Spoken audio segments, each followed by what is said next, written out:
हे नारद जी, जब एक बार दाक्षायणी सती अपने माता और पिता की गोद में बैठी हुई थी, तो उस समय मैं और तुम अर्थात नारद जी और ब्रह्मा जी जब उनका दर्शन करने के लिए गए, तो हे नारद, दक्ष के कहने से उन्होंने हमें प्रणाम किया और मन ही मन हमने भी उन्हें प्रणाम किया। नरलीला है। उस समय मैंने सती को आदेश दिया कि तुम यदि शिव को प्राप्त करना चाहती हो तो उनकी आराधना करो,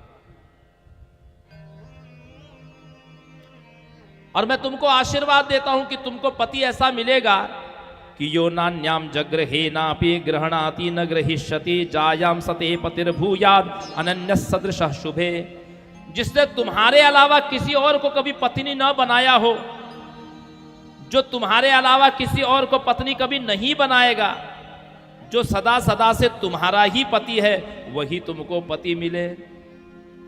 अर्थात जिसने तुम्हारे अलावा कभी किसी से किसी भी कल्प में विवाह न किया हो,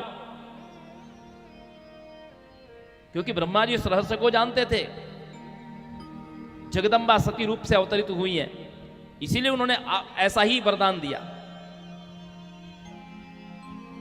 जिसने पूर्व काल में तुम्हारे अतिरिक्त किसी का पाणी ग्रहण न किया हो और न करेगा, जो सदा सदा से तुम्हारा पति है। ऐसा वो शंभु जिसकी समता करने वाला इस पूरे अखिल ब्रह्मांड में कोई भी नहीं, वो तुम्हारा पति हो।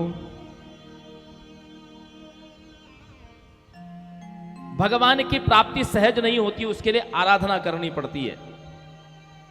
इसलिए सती को कहा कि तुम जाओ और उनको प्राप्त करने के लिए तपस्या करो। सती मैया आराधना करने के लिए गई। आश्विने मासी नंदायाम तिथावानर च भक्तिताः।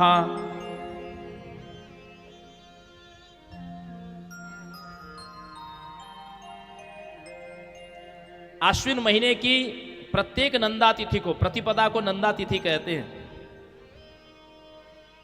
हर पक्ष की जो प्रतिपदा तिथि होती है उसको नंदा तिथि कहते हैं। तिथियां 16 होती हैं, लेकिन उनको 5 भागों में विभक्त किया गया है: नंदा, भद्रा, जया, रिक्ता और पूर्णा। तो नंदा तिथि भगवती दुर्गा की तिथि है। कौन सी? प्रतिपदा, षष्ठी,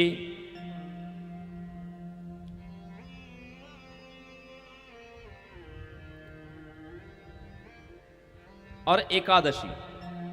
ये देवी की तिथियां हैं, नंदा तिथियां। हर महीने की चतुर्थी, नवमी और चतुर्दशी ये रिक्ता तिथि मानी जाती हैं।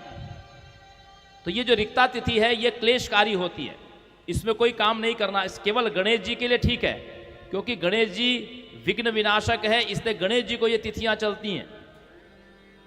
पंचांग में कई बार विवाह मुहूर्त भी रहता है, लेकिन फिर भी इसमें विवाह नहीं करना चाहिए, क्योंकि ये रिक्ता तिथि जो होती है क्लेशकारी होती है। तो आश्विन महीने की नंदा तिथि में गुड़, चावल तथा लवण से शिवजी का, नमक से, गुड़ से और चावल से शिवजी का पूजन किया। कार्तिक मास की चतुर्दशी को खीर और अपूप से शिवाराधन किया। अगहन महीने के कृष्ण पक्ष की अष्टमी को जौ, तिल और चावलों से शिव का पूजन किया।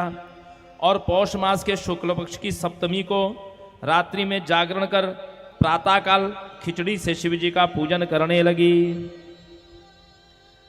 माघ की पूर्णमासी को रात्रि में जागरण कर प्रातःकाल भीगे कपड़े पहनकर नदी के किनारे शिवजी का पूजन किया सर्दियों में।